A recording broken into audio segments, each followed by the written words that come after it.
Bon, je vais m'adresser à vous. Vu les médecins que vous avez dit que je vous ai critiqué, vous les juges des enfants, vous avez dit que je vous ai critiqué. Qui encore a dit que je les ai critiqués? Vu vous les insultes que vous avez mis sur ma page Facebook il y a un moment, et je les ai retirés. Éducation nationale aussi, il y en a certains qui se sont permis de me dire des choses. Aujourd'hui, je vais vous raconter une fait réelle. L'histoire de ma sœur. Ma sœur aujourd'hui, qui doit avoir 60 ans ou 61 ans, je ne sais plus. L'histoire de ma sœur qui lui est arrivée quand elle était jeune. Quand elle a eu son premier bébé. Quand elle a eu son premier enfant. Hein, vous les médecins de Bel Air. Hein, quand ma sœur a été tabassée par son mari le jour où elle a accouché. Et que vous avez pris la décision de placer son enfant parce que le fait que son mari l'avait battue. Vous lui avez dit, ou vous vous séparez de votre mari, ou on vous place votre gamin. Vous lui avez pris son bébé, elle venait à peine d'accoucher. Le traumatisme pour une mère quand on retire son enfant à la naissance. Vous lui avez placé son enfant à Platteville. Hein, on parle beaucoup aujourd'hui des placements par rapport à des juges d'enfants, etc. Hein. Vous avez décidé de placer son enfant quand il était bébé. À Platteville, qu'est-ce qui s'est passé? Elle allait le voir avec son mari. Qu'est-ce qui s'est passé? C'est que cet enfant-là, il était tellement maigre qu'on se demandait s'il n'allait pas mourir. Parce qu'on voyait qu'il y avait de la maltraitance au niveau de votre placement là, à Platteville. Aujourd'hui, je ne sais même pas si ce centre à Platteville, il existe encore. Ensuite, qu'est-ce que vous avez fait? Elle a dû se battre pour faire sortir son enfant de ce centre. Elle l'a sorti. Ensuite, son enfant a eu des soucis de santé, on n'a pas su ce qu'il avait. Elle l'emmenait souvent à l'hôpital Bel Air.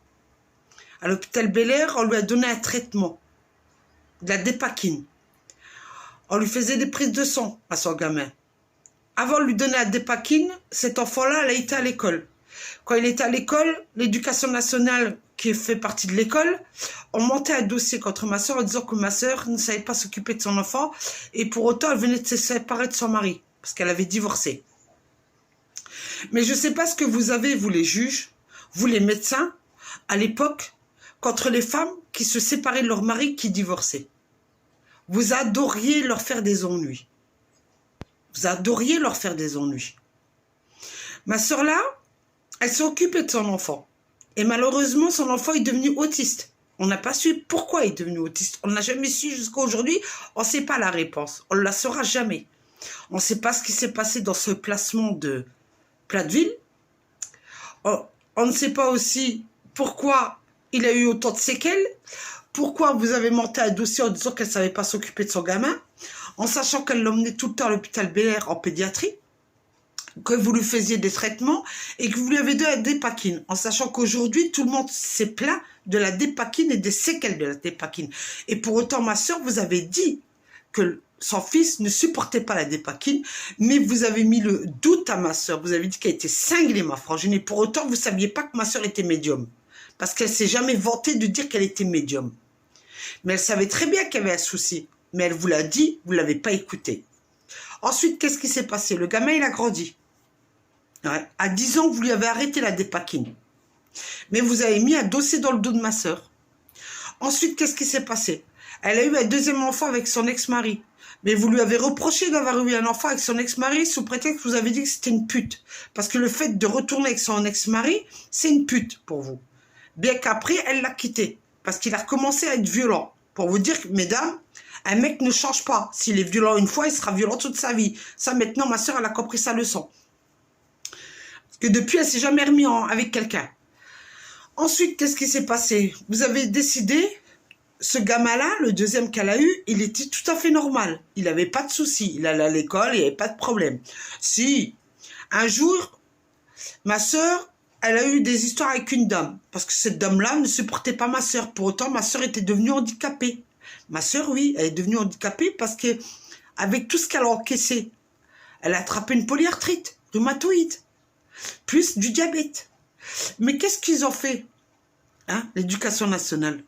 Je parle de Thionville, l'école où mon neveu il était. Ils ont encore monté un dossier contre ma soeur en disant que ma soeur ne savait pas s'occuper de son fils. Ben, à force. de monter des dossiers. Vous adorez, vous, dans l'éducation nationale, dans vos écoles de merde, là. Après, vous étonnez aujourd'hui ce que vous avez dans la gueule. Mais c'est normal. Ce qui vous arrive aujourd'hui les manifestations, tout ça, c'est normal. Vous avez foutu tellement le bordel à des familles qu'aujourd'hui, vous récoltez ce que vous avez semé. Bref, je termine avec l'histoire de ma sœur. Ma sœur, son gamin, à 12 ans, il a été placé par la juge des enfants. Ben oui, la juge des enfants a décidé de placer le fils de ma sœur qui n'était pas handicapé. Elle l'a placé. Mais avant de le placer, elle a demandé à ma sœur de venir à le tribunal de Thionville. Ouais, je vais encore citer le tribunal de Thionville. Mes amours du tribunal de Thionville que je vous adore tant. Ils ont décidé de placer ma sœur et ce jour-là, elle ne s'attendait pas. Elle ne nous l'a pas dit. Alors, s'est rendue au tribunal normalement, voir une juge d'enfant, c'est normal. Qu'est-ce que vous avez fait? Vous avez pris son gamin, vous lui avez arraché des mains, vous n'avez pas eu pitié d'elle, en sachant que c'était une femme qui avait déjà souffert de son passé. Mais ça ne vous a pas dérangé de lui faire un deuxième choc et de lui retirer son deuxième gamin. Vous avez placé son gamin, vous les juges de Thionville, vous l'avez placé dans un centre avec des délinquants. Vous l'avez mis dans ce centre. Il n'arrêtait pas d'appeler ma sœur, il pleurait et tout. Il est devenu un schmaqué. Parce que c'est là-bas qu'il a appris à se droguer. C'est sûrement pas chez sa mère qu'il a appris à se droguer, c'est dans votre centre. Quand on entend tout ce qui se passe dans les centres de placement, c'est dans votre centre qu'il est devenu drogué. Aujourd'hui, malheureusement pour lui, ben c'est un schmaqué. Il se drogue. Il est tout le temps en psychiatrie. Parce qu'il prend un médicament, puis il schniffe. Ben oui. Vous avez rendu les deux enfants, les deux enfants de ma sœur, des handicapés de la vie. Et aujourd'hui, vous imaginez que moi, je vais fermer ma gueule sur vous les médecins? Sur vous, les juges? Non mais vous rigolez, j'espère. Et vous, l'éducation nationale de merde? Hein? Vous adorez monter des dossiers sur les gens parce que vous ne supportez pas une femme qui soit célibataire, qui élève correctement ses enfants. Vous ne le supportez pas, alors vous adorez monter des dossiers. En plus de ça, ma soeur n'avait pas de chance parce qu'elle avait une de ses belles-sœurs qui s'appelait comme elle. Le même nom de famille et le même prénom. Elle l'a su par la suite. Elle l'a su par la suite. Comment elle l'a su? Parce qu'une fois, une factrice est venue toquer à sa porte. Elle lui a dit, vous, madame, je ne m'approche pas de vous parce que vous êtes violente. Ma soeur, elle m'a dit, mais non, je ne suis pas violente. Elle a dit, si, vous habitez à tel endroit. Elle m'a dit, non, moi, j'habite à tel endroit. J'habite pas à telle ville, à telle rue. Moi, je suis en bas, elle est en haut. Vous avez confondu ma soeur et ma belle-sœur. En sachant que mon ex-belle-sœur foutait la merde. Ma soeur s'est rendue au tribunal pour changer son nom de famille. Vous lui avez dit, ah ben non, votre ex-belle-sœur, même si c'est votre ex-belle-sœur qui a divorcé de votre frère, elle a le droit encore d'utiliser le nom de famille. Et c'est ma sœur qui a dû changer son nom de famille. Pas mon ex-belle-sœur, mais ma sœur. Hein? Vous, la justice de Thionville. Et après, vous dites pourquoi je suis en colère contre vous. Mais c'est normal que je sois en colère contre vous. Vous, les médecins, vous êtes foutus de la gueule de ma sœur sur la dépakine, en sachant que maintenant, sur YouTube, il y a des vidéos là sur la dépakine, que des gens ont déposé plainte. Vous êtes foutus de la gueule de ma sœur quand elle vous disait que son fils, qui était au CAT, parce qu'il était devenu handicapé, il allait dans le CAT, il se faisait agresser, hein, par des pédophiles. Vous êtes foutus de sa gueule en sachant qu'après, elle a appris que dans certains centres où mon neveu était placé, il y avait du pédophilie. Hein? Et vous dites que c'est pas vrai. Vous l'avez pris pour une con. Pour autant, ma sœur était médium. Elle voyait le futur. Aujourd'hui, vous avez créé, soi-disant, des associations pour dénoncer tout ce qui se passe. On le voit aujourd'hui en 2020. Et après, on va me dire à moi, mais tu ne devrais pas faire des vidéos, Nadia, parce que tu ne te rends pas compte des conséquences. Quelles conséquences? Dénoncer la violence que vous avez fait à ma famille? Hein? Je ne sais pas ce que nous, on vous a fait, vous les médecins. Je ne sais pas ce que nous, on vous a fait, vous, les juges d'enfants. La famille Sakis, ce qu'elle vous a fait. Mais vous avez une dent contre nous. Hein. Et vous, les forces de l'ordre, vous n'êtes pas mieux. Hein. Parce que vous avez su dire que mon neveu était un dealer. Mon neveu n'a jamais été un dealer, c'est un consommateur. Parce que s'il il aurait été un dealer, il aurait créé il aurait une villa, hein, d'accord? Et un bateau, hein? Et il aurait eu, je sais pas moi, des baraques dans toute l'Europe. Hein? Mais vous l'avez fiché comme un dealer, mon neveu, qui est handicapé aujourd'hui. Hein? Vous avez déjà vu, vous, un dealer qui consomme et qui devient tout le temps, et qui termine sa vie en psychiatrie, vous avez déjà vu un dealer comme ça? Moi, je ne connais pas beaucoup des dealers qui comme ça. Moi, je sais pas, les gros dealers, ils ont des super avocats pour les sortir de prison. Ils ont une villa. Ils ont des bateaux. Ils ont des maisons dans toutes dans toutes les villes, ou pratiquement dans tous les pays. Mais vous avez voulu salir encore le nom de famille, vous, les forces de l'ordre de Tchorville. À la police de Tchorville. Hein? Vous croyez que je vous ai oublié, moi? Je vous ai pas oublié, hein? J'ai pas oublié les gendarmes de Tchorville quand à l'âge de 20 ans, ils m'ont battu. Et vous, la police de Tchorville, je vous ai pas oublié non plus. Alors quand vous faites des manifestations, vous me faites rire. Vous me faites bien rire. Je vous le dis, moi. Et après, allez dire que je vous ai jugé. Hein? Et si on devait rechercher les dossiers vous concernant, et concernant tout ce que moi je dis, si c'est du vrai ou pas du vrai, je peux vous assurer que vous passerez déjà en commission devant l'État de tous les saloperies que vous avez fait à notre famille. Alors vous voyez, comme ma soeur elle me dit, méfie-toi. Je me méfie de quoi? De mourir? Après ce que vous m'avez fait? Mais vous rigolez, j'espère. La mort me fait pas peur, moi. J'ai jamais eu peur de la mort, moi. Moi, ma grande gueule, je l'ouvrirai, moi. Vous concernant, vous. Les médecins pourris, là, qui avaient pris ma soeur pour une tarée. Hein? Vous, les avocats qui n'avaient jamais défendu ma soeur, en réalité. Vous, les juges qui avaient sali l'honneur de ma soeur. Et vous, les forces de l'ordre qui avaient aussi sali l'honneur de ma soeur. Oui. Alors, ne vous étonnez pas de ce qui vous arrive aujourd'hui. D'accord? Ne vous étonnez pas de toutes les manifestations qui se passent aujourd'hui. Vous l'avez mérité.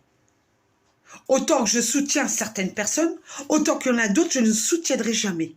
Parce que vous méritez ce que vous avez aujourd'hui. Vous le méritez. Et comme on dit, vous méritez d'avoir Macron pour vous en foutre dans la gueule aussi. Vous le méritez. Ouais. Vous méritez d'avoir Macron qui vous en fout dans la gueule. Aujourd'hui. Sur ce, je vous laisse. Et comme mes belles-sœurs m'ont dit, mais je comprends pas pourquoi tu fais des vidéos comme ça, tu devrais faire des vidéos pour gagner de l'argent. Quel intérêt de toucher de l'argent sur le malheur des autres? Ou sur mon malheur? De tout ce que j'ai vécu. Quel intérêt de faire des pages et des pages de YouTube que tout le monde me voit et tout le monde m'apprécie? Moi, j'ai pas besoin d'être apprécié par les gens. Hein. J'en ai rien à foutre, moi, des gens.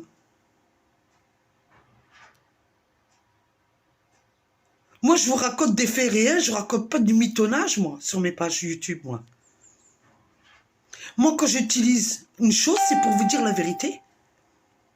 Et vous en foutre dans la gueule. Alors, vous voyez, moi, je ne me fermerai jamais ma gueule. Tant que vous n'aurez pas nettoyé la merde que vous avez foutue dans la famille, dans le dossier de la famille Saki. Sachez-le. Alors, quand vous utilisez un nom et que vous salissez le nom, comme je sais pas, moi, ce que ma cousine à Marseille, elle a foutu, là, avec son nom, Saki Nadia. Et qu'aujourd'hui, moi, je fous le bordel sur YouTube et sur Facebook avec le nom Saki Nadia. Et je rajoute Haddad à côté. Pour bien signifier qui je suis. Ben, moi, je suis pas ma cousine, moi. Si elle veut changer de nom, moi, je le changerai pas, moi, mon nom. Moi, je l'assume. Et j'assume qui je suis. Par contre, elle, si elle fait des conneries, ben, elle se ramassera dans la gueule maintenant. Parce qu'on verra la différence. Moi, j'habite en Lorraine, elle habite à Marseille. Alors qu'elle joue bien, si elle fout sa merde à Marseille, si c'est une schmaquée ou je sais pas quoi, une alcoolique ou je sais pas quoi, si elle a foutu sa merde partout, c'est sans problème. Moi, je fous la merde sur les réseaux sociaux. La différence entre moi et elle. Au bon entendeur, ceux qui m'insultent. Alors, au fait, pour ceux qui adorent dire que dans le temps, ma soeur, on l'appelait la racaille. Ma soeur, on l'appelait aussi pour une schmaquée. On l'a appelée pour une alcoolique. Ma soeur, on l'a surnommée de tous les noms. Même d'une cassos. Ben, vous savez quoi? Moi, je suis fière d'être tout ce que vous avez dit, là. Bien que je me drogue pas, j'en ai rien à péter de ça, parce que c'est pas mon délire. Ouais, c'est pas un truc qui m'attire. L'alcool non plus, parce que quand vous voyez que votre père est alcoolique, et vous avez un frère, hein, qui est alcoolique, franchement, vous passez de voir quelqu'un alcoolique à côté de vous, hein. D'accord? Et que vous voyez un neveu qui est devenu schmaqué, et qu'aujourd'hui il a plus de cervelle, ça aussi, vous passez d'envie de vous droguer, hein. Ouais, ce message, il est passé pour ceux qui auraient dire que je suis une cinglée ou autre chose.